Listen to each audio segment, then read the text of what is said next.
The Great Hall of the Galactic Assembly stretched for nearly a mile in every direction. Thousands of species filled the rising seats, their bodies ranging from insect-like creatures to massive beings made of living stone. Light from 3 artificial suns poured through the crystal ceiling. Bathing everything in soft gold dot at the center of the hall stood a circular platform where speakers addressed the assembly. Today, the platform belonged to High Commander Zethral of the Vorn Imperium. He was tall, even by Vorn standards. His gray skin was marked with ceremonial scars that showed his military rank. 4 arms rested confidently at his sides as he spoke, his voice carrying through translation devices to every ear in the chamber. The human colony known as New Haven sits within territory that rightfully belongs to the Vorn Imperium, Zethral announced. Under Section 447 of the Galactic Territorial Code, we are exercising our right to annex this world. The humans will be relocated. This matter is not open for debate. A ripple of murmurs spread through the assembly. Some species nodded in approval. Others watched with curiosity. A few looked toward the small human delegation sitting in the lower sections. Ambassador Daniel Harris rose slowly from his seat. He was an average-looking man in his 50s, with gray hair and kind eyes that hid something harder beneath. He wore a simple dark suit, nothing fancy, nothing threatening. "High Commander," Daniel said, his voice calm and steady. "New Haven has been a human colony for over 200 years. 40,000 people call it home. They have farms, schools, hospitals. Children have grown up there, married there, raised families there."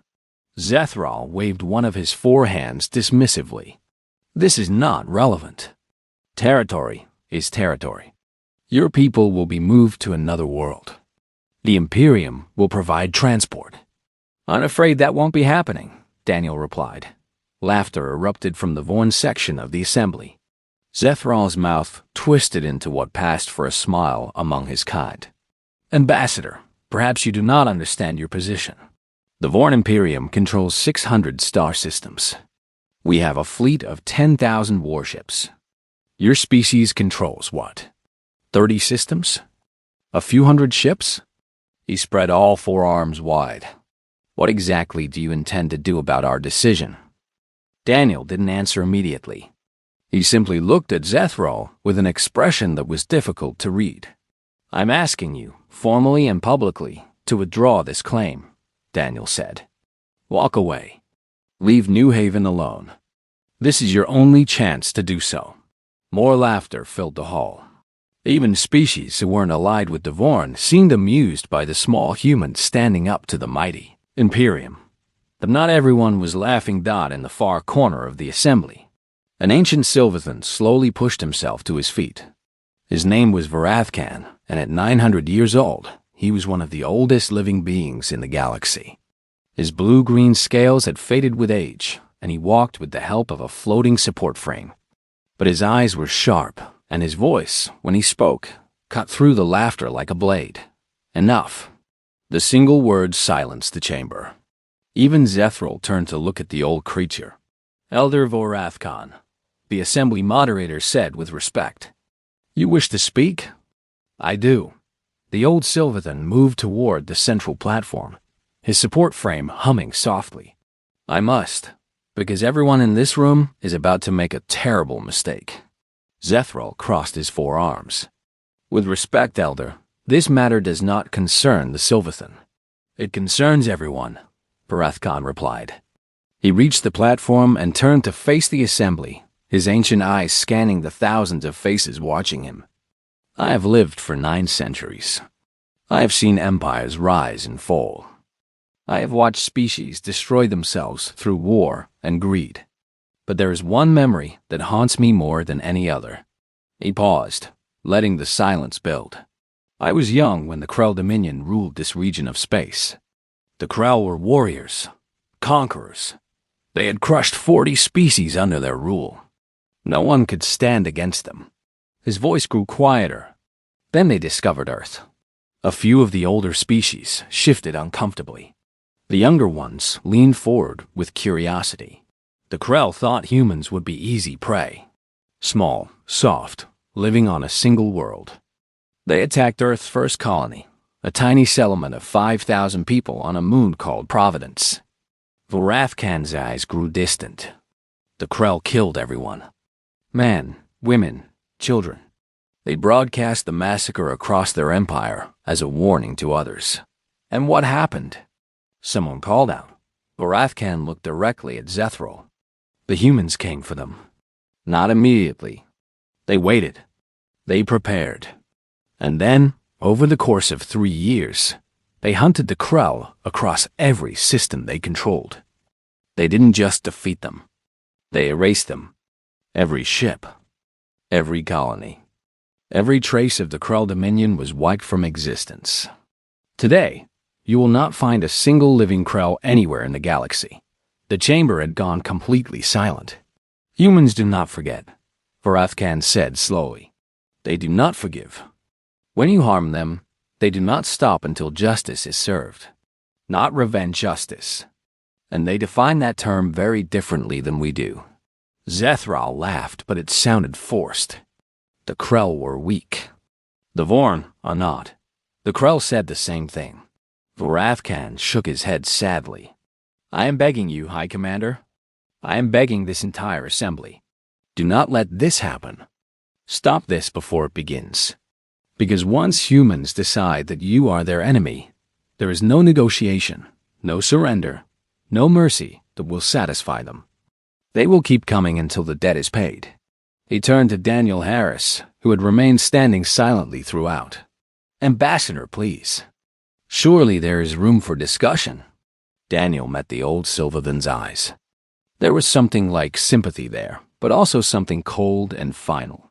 There was room for discussion 5 minutes ago, Daniel said quietly. The High Commander chose to laugh instead.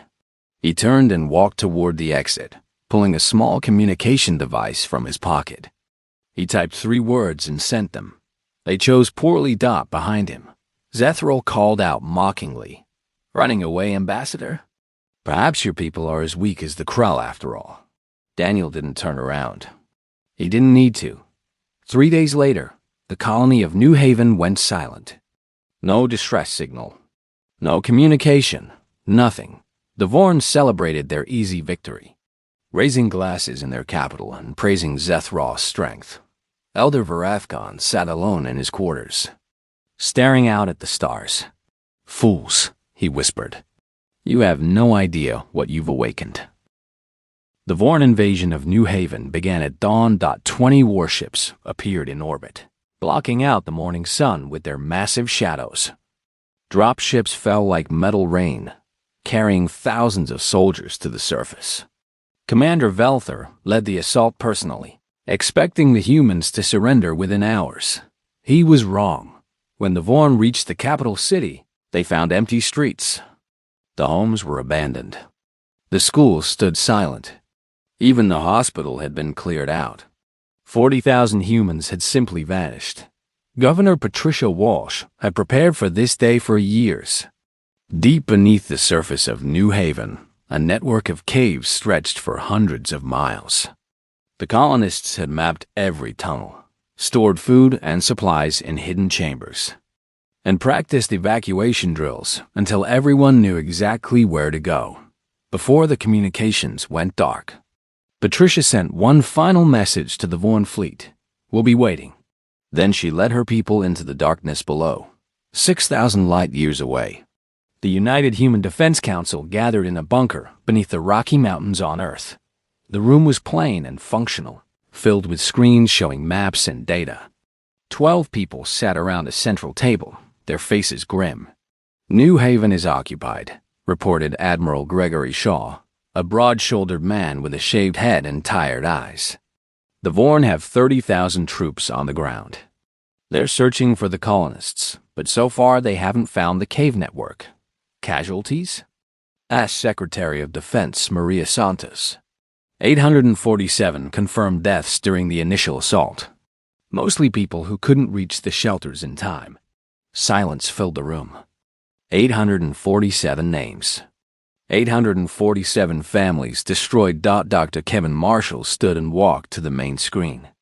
He was a thin man with glasses and messy brown hair, the kind of person who looked more comfortable in a library than a war room.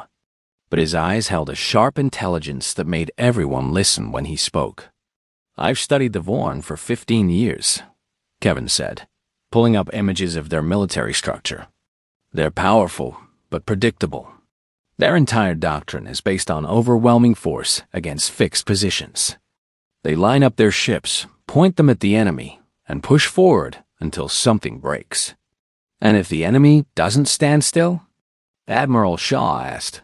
Kevin smiled slightly. "Then they don't know what to do.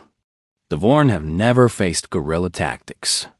They've never fought an enemy that hits and runs, that hides in shadows, that turns their own territory against them. They simply don't have a response for it." Secretary Santos leaned forward. "What are you proposing?" "We already have assets in position," Kevin replied. "Captain Cole's task force has been waiting for exactly this scenario." Captain Nathan Cole stood on the bridge of the stealth carrier Relentless, watching the stars through the main viewport. His ship didn't look like much from the outside, just another civilian freighter hauling cargo between systems. That was the point. Beneath its plain exterior, the Relentless carried technology that no other species had ever seen. Stealth systems that made the ship invisible to every known sensor. Weapons that could disable enemy vessels without destroying them. And 50 of the best-trained soldiers in human history. "Captain, we're receiving new orders from command," Lieutenant Laura Mitchell reported. She was a small woman with short red hair and quick eyes. Cole's second in command and closest friend. Cole turned from the viewport. "Let's hear it." Laura read from her screen. "Operation Quiet Thunder is authorized. We're to proceed to New Haven and begin Phase 1. Rules of engagement. Minimize enemy casualties where possible. Maximize psychological impact. Minimize casualties?" asked Sergeant Peters, the team's weapons specialist. "After what they did to our people?" Cole's jaw tightened. His younger brother had been on New Haven. He'd received confirmation of his death just hours ago. The pain was still fresh, still burning in his chest. "We follow orders," Cole said quietly. "We're not like them. We don't slaughter civilians. We don't kill for pleasure." He paused. "But we will make them afraid. We will make them understand exactly what they've done. And we will bring them to justice." Laura nodded. "The fleet is ready, Captain. 12 ships, all disguised as civilian traffic. We can slip past their detection network easily." "Do it," Cole ordered. "And Laura? Make sure the colonists know we're coming. Governor Walsh needs to know that help is on the way." As the Relentless and its companion ships slipped through the darkness of space, Elder Varathkin stood before the Galactic Assembly once again. "You must intervene," he pleaded. "Force the Vorn to withdraw before this goes further." Counselor Mirathex, a young Sylvathan who had risen quickly through political ranks, shook her head. "The Assembly does not interfere in territorial disputes. This is between the humans and the Vorn." "You don't understand," Varathkan insisted. "This isn't just about New Haven anymore. The humans have been wounded. They've lost people, innocents, children. They will not stop at taking back their colony. They will come for the Vorn, all of them." "Then perhaps the Vorn should have thought twice before attacking," someone called out. Varathkan looked around the chamber at the faces watching with mild interest. "Treating this like entertainment rather than the beginning of a catastrophe." "I'm not asking you to save the Vorn," he said quietly. "I'm asking you to save yourselves. When this is over, when the humans have finished with the Vorn, they will remember who stood by and did nothing. They will remember who laughed. And in 100 years, or 200, when you need their help, they will remember." No one responded. Varathkan lowered his head. "So be it." On New Haven, the first night of the occupation passed quietly. Too quietly, Commander Velther sent out patrol units to search the surrounding wilderness. 50 soldiers marched into the forests as the sun set, their weapons ready, their confidence high. None of them returned. The next morning, Velther sent 100 soldiers to find out what happened. They found no bodies, no blood, no signs of struggle. Just empty forest and silence. By the third night, the Vorn soldiers had stopped volunteering for patrol duty. They huddled in their bases, jumping at shadows, whispering about ghosts in the darkness. Deep in the caves below, Governor Patricia Walsh received a coded transmission. She read it twice, then smiled for the first time since the invasion began. "What does it say?" Aster A. Patricia looked up at the thousands of colonists hiding in the underground chambers. Men and women who had lost friends and family. Children who had seen horrors no child should see. All of them waiting, hoping, trusting that someone would come. "It says the cavalry is coming," Patricia replied. "And they're bringing hell with them." 3 weeks into the occupation, Commander Velther had stopped sleeping.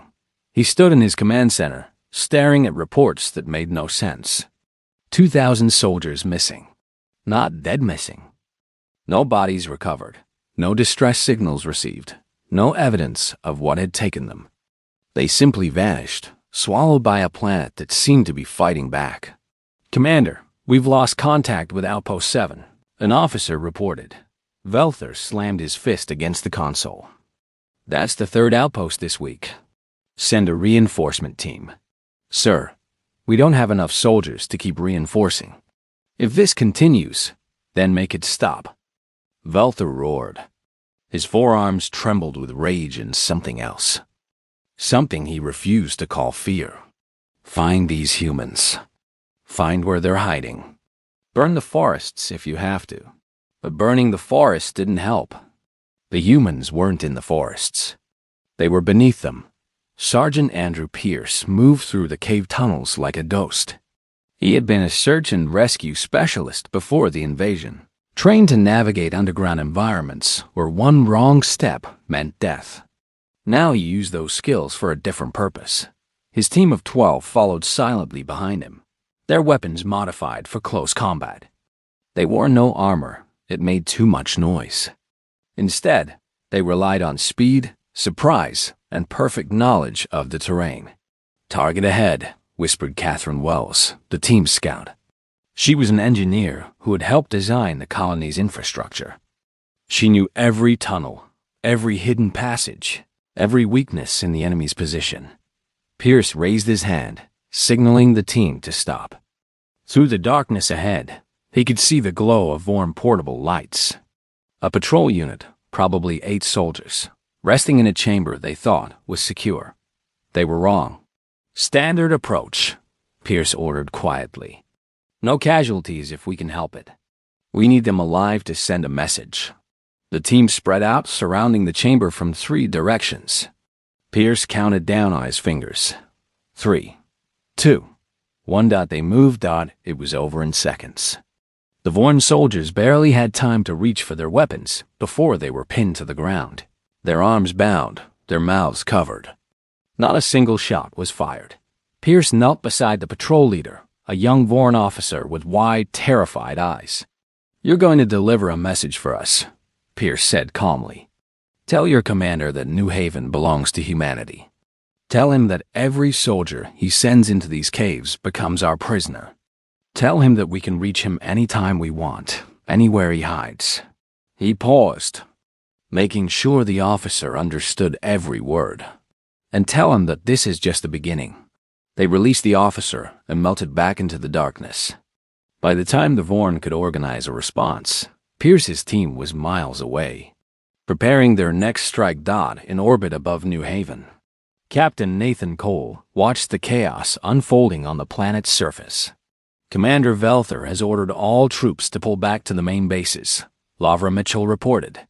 "He's abandoning the search for the colonists." "Good," Cole replied. "Catherine's team has finished disabling their communication relays. The occupation force is now completely cut off from the Imperium. What's our move, Captain?" Cole studied the tactical display showing the Vorn fleet still in orbit. 20 warships, confident in their power, unaware of the trap closing around them. "It's time to say hello." The Relentless dropped its stealth field. One moment, the space around the Vorn fleet was empty. The next, A human ship hung motionless among them, close enough to touch. Alarms screamed across every Vorn vessel. Weapons charged. Officers shouted orders. Cole's face appeared on every screen in the fleet. Attention, Vorn forces. This is Captain Nathan Cole of the United Human Defense Fleet. You are ordered to surrender immediately and release all human prisoners. You have 60 seconds to comply. The Vorn Fleet Commander, Admiral Dexfer, laughed. One ship? You send one ship to threaten us? You humans are more foolish than I thought. 50 seconds, Cole replied calmly. Lock weapons, Dexfer ordered. Destroy that vessel. The Vorn ships turned their guns toward the Relentless.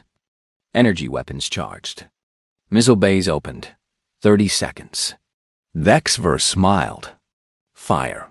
Every weapon in the fleet launched simultaneously. Hundreds of missiles and energy beams streaked toward the small human ship and hit nothing. The Relentless had moved faster than any ship the Vorn had ever seen. It danced between the weapon's fire like a leaf in the wind, untouched, unhurt. Time's up. Cole said. Space around New Haven exploded with light. 100 human ships dropped out of hidden positions throughout the system. They had been waiting there for weeks, invisible to every sensor, patient as death. Carriers, destroyers, cruisers, a fleet that shouldn't exist, built in secret shipyards that no intelligence agency had ever discovered. Admiral Dexfer stared at his screen in disbelief. That's impossible. Our spies reported their entire fleet. This many ships cannot exist. What you saw was what we wanted you to see, Cole replied. The truth is something different. Lieutenant Mitchell's voice came over the tactical channel. All ships report ready, Captain. Enemy fleet is surrounded. Cole nodded. He thought of his brother, killed in the first hours of the invasion. He thought of the 847 civilians who had died because the Vorn thought humans were weak. Last chance, Admiral, Cole said. Surrender now. Dexver's pride wouldn't allow it. All ships, attack formation. We will crush these. He never finished the sentence. The human fleet opened fire. It wasn't a battle. It was a demonstration. Human weapons didn't destroy the Vorn ships. They disabled them. Precise strikes took out engines, weapon systems, and shields without breaching hulls. Within minutes, 20 Vorn warships drifted helplessly in space. Their crews alive, but powerless. Cole watched the destruction with cold satisfaction. Mitchell, broadcast our transmission to every Vorn world. Let them see what happened here. Already done, Captain. And, sir? High Command is reporting that Zethril has ordered a response fleet. 30 warships are jumping to our position. Good, Cole said quietly. Let them come. On the planet below, Governor Patricia Walsh led her people out of the caves for the first time in 3 weeks. They emerged into sunlight, blinking and crying, looking up at the sky where human ships now controlled the space above their home. Is it over? Her aide asked. Patricia shook her head. No, this is just the beginning. The Vorn heard us. They killed our people. And now humanity is going to teach them what that means. In the Galactic Assembly, Elder Vorathkan watched the battle footage in silence. Around him, other species gasped and murmured as they witnessed the human fleet appear from nothing. Counselor Mirathex turned to him, her face pale. How did they hide so many ships? Our sensors should have detected them. Vorathkan closed his eyes. Because humans don't show their true strength until they need it. Everything you've seen from them, everything you thought you knew, was only what they wanted you to see. What happens now? The old Sylvathan stood slowly, suddenly looking every one of his 900 years. Now you watch, and pray that they stop with the Vorn. The news spread across the galaxy like fire. 30 Vorn warships had jumped to New Haven expecting easy victory. They found the wreckage of their occupation fleet drifting in space and a human armada waiting for them. The battle lasted 11 minutes. Not a single Vorn ship escaped. On Vorn Prime, the capital world of the Imperium, High Commander Zethral watched the reports with growing disbelief. His four hands gripped the arms of his command chair until the metal began to bend. "This cannot be," he muttered. "Our fleet is the most powerful in the sector. These humans are nothing but primitive." "High Commander," an aide interrupted. "We're receiving a transmission from the human fleet. Put it through." Admiral Gregory Shaw's face appeared on the screen. He was calm, almost relaxed, as if discussing weather rather than war. "High Commander Zethral, my name is Admiral Gregory Shaw of the United Human Defense Fleet. I'm transmitting from the edge of your territory." He paused. "We need to talk about what happens next." Zethral forced himself to speak with confidence he no longer felt. "What happens next is your destruction, Admiral. I will gather every ship in the Imperium, and you'll do nothing," Shaw interrupted quietly. "Right now, I have 300 ships positioned throughout your space. We've been moving them into position for years, waiting for exactly this situation. Every major military installation in your Imperium is within our firing range." The blood drained from Zethral's face. "You have a choice," Shaw continued. "Surrender unconditionally and face justice for what happened on New Haven, or refuse and watch as we dismantle your military piece by piece. You cannot threaten the entire Imperium. Even with your hidden fleet, we have 10,000 ships. We will overwhelm you, then call them." Shaw's eyes hardened. "Call every ship you have. Bring them all. We'll wait." He leaned forward slightly. "But understand this. For every human life lost on New Haven, we will remember. And we will hold someone responsible. 847 people died because of your arrogance. That debt will be paid." The transmission ended. Zethral sat in silence for a long moment. Then he began giving orders, calling in every fleet from across the Imperium, preparing for the largest military action in Vorn history. He refused to believe that humans could win. Heather Morris had been a war correspondent for 20 years. She had covered conflicts on a dozen worlds, witnessed atrocities and heroism in equal measure. But nothing had prepared her for what she saw traveling with Admiral Shaw's fleet. The humans didn't attack randomly. They moved with surgical precision, targeting military bases and weapons factories while leaving civilian populations untouched. At each world, they broadcast the same message: surrender and your people will be safe. Resist and your defenses will be neutralized. Most Vorn worlds chose to resist. It didn't help.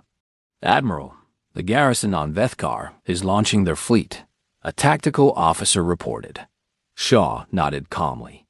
"Standard response. Disable their weapons and engines. No casualties."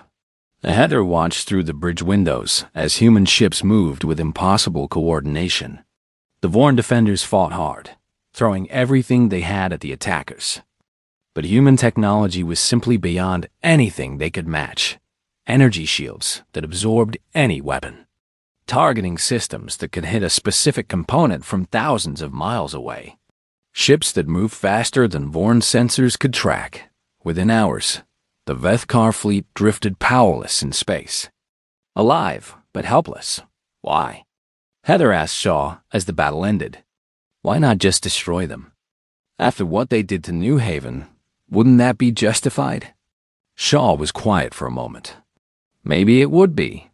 A lot of people back home want exactly that revenge, pure and simple. He turned to face her.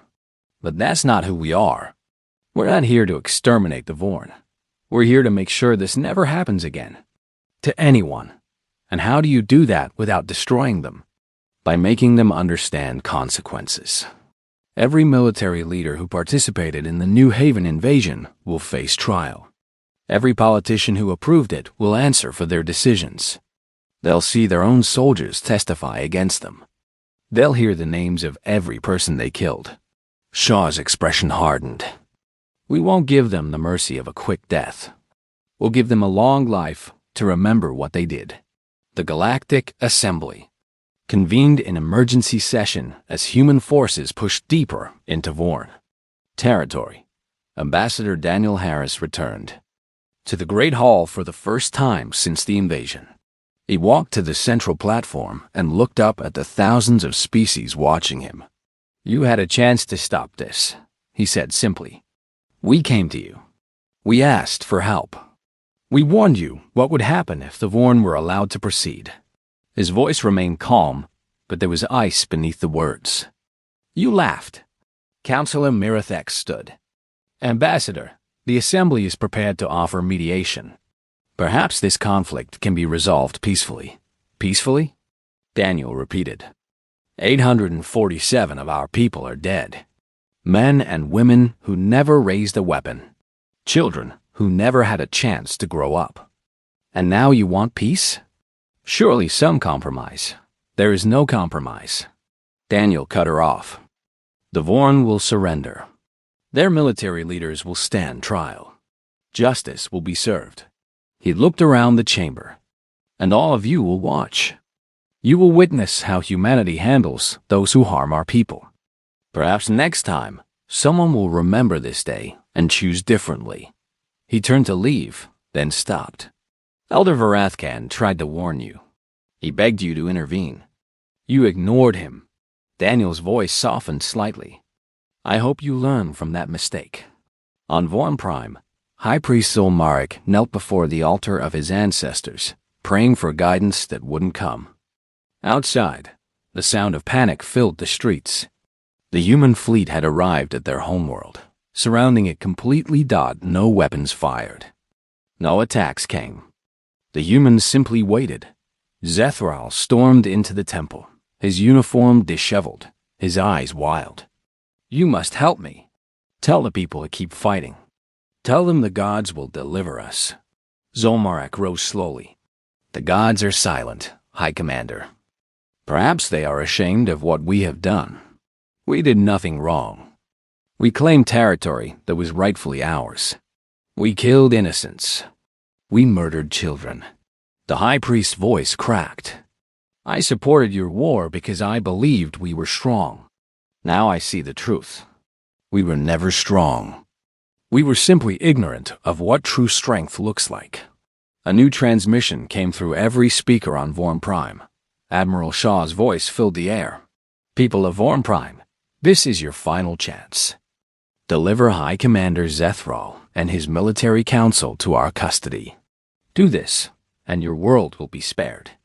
Refuse, and we will disable every weapon, every defense system, every ship in your fleet.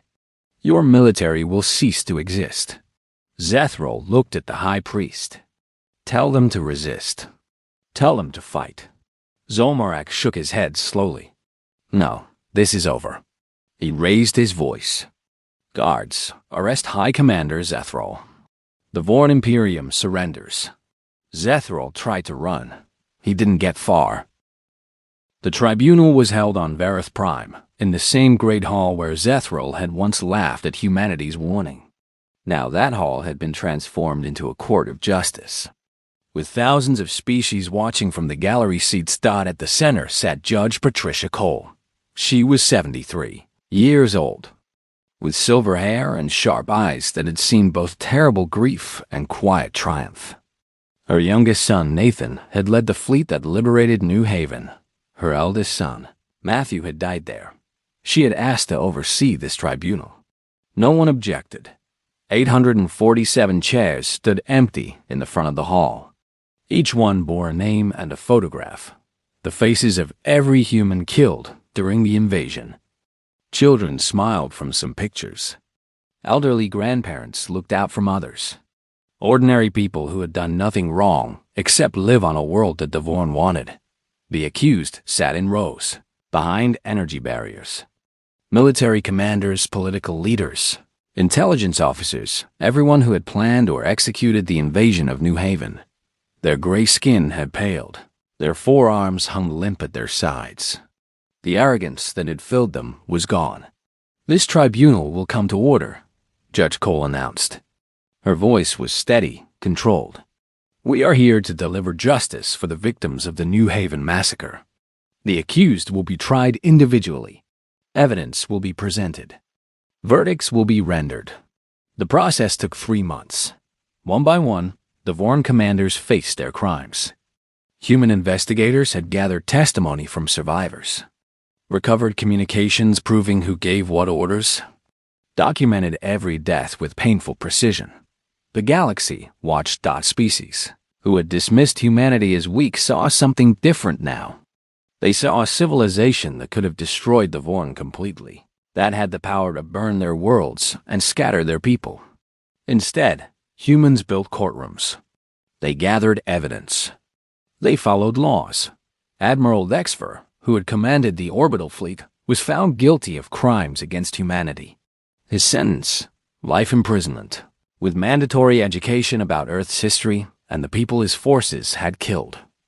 Commander Veltho, who had led the ground invasion, wept as survivors testified about children shot in the streets, families torn apart, elderly colonists who couldn't run fast enough. His sentence was the same, but everyone was waiting for the final defendant. Zethril entered the court in chains. He had lost weight during his imprisonment.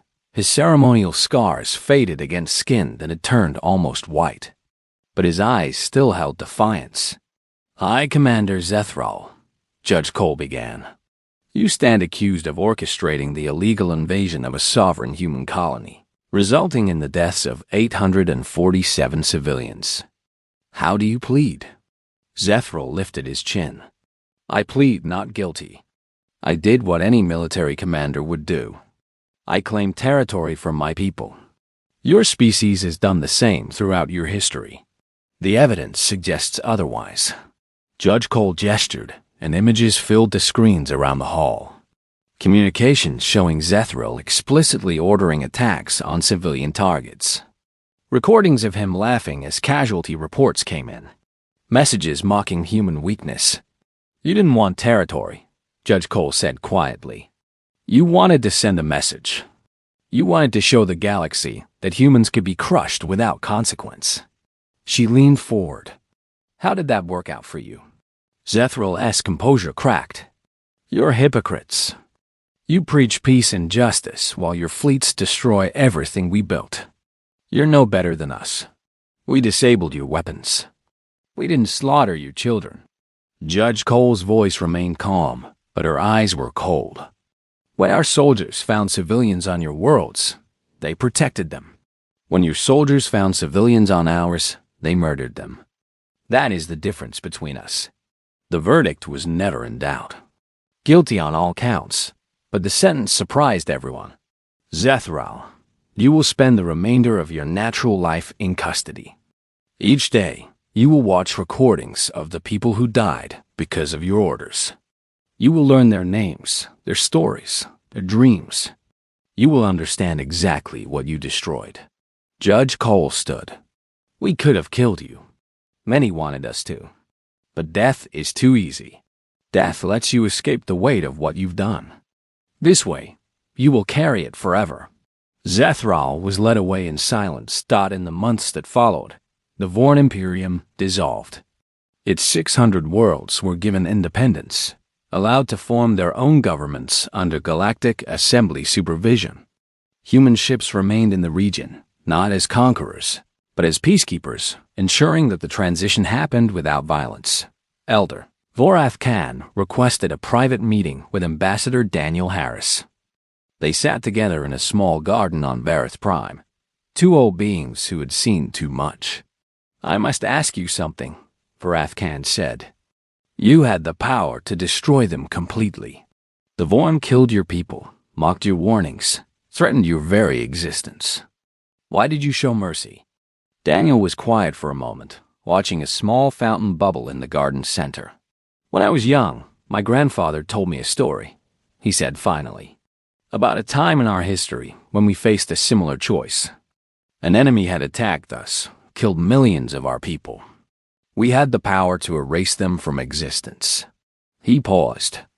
"We chose not to. Instead, we helped them rebuild. We showed them a different way.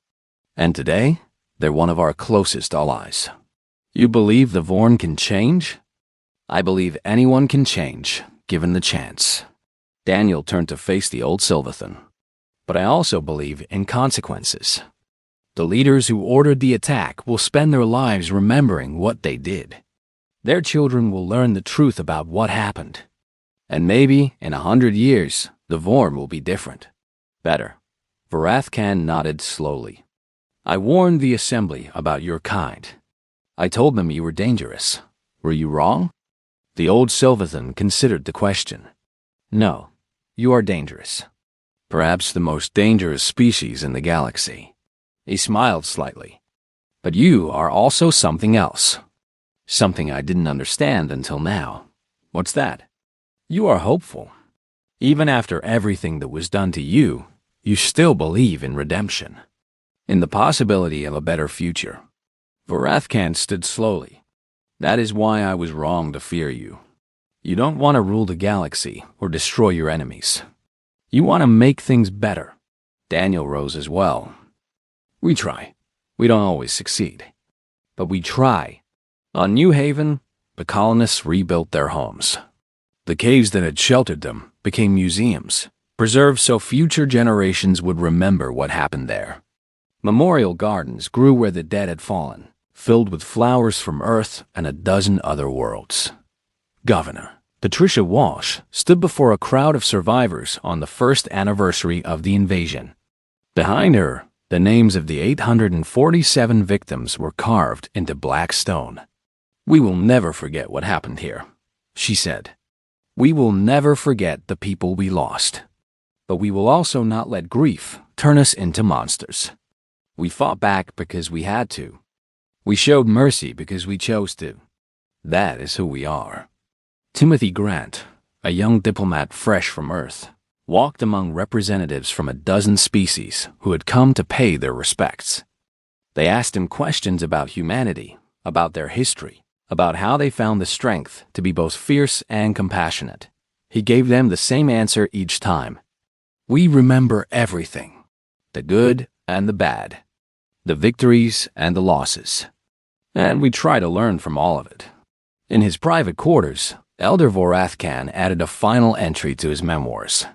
He wrote slowly, knowing these words might be read for centuries to come. I warned the galaxy that humans don't forgive. What I should have said is this. Humans remember everything. Every kindness shown to them, they repay tenfold. Every wrong done to them, they correct with justice rather than vengeance. They are not angels. Their history is as bloody as any species. But they learn from their darkness, and they emerge from it with something precious. The belief that tomorrow can be better than today. Devon learned this lesson the hard way. May the rest of the galaxy learn it through wisdom rather than suffering. Humans don't forgive easily. But they do something far more remarkable, They offer the chance to earn forgiveness. And in a galaxy filled with violence and cruelty, that may be the most powerful thing of all.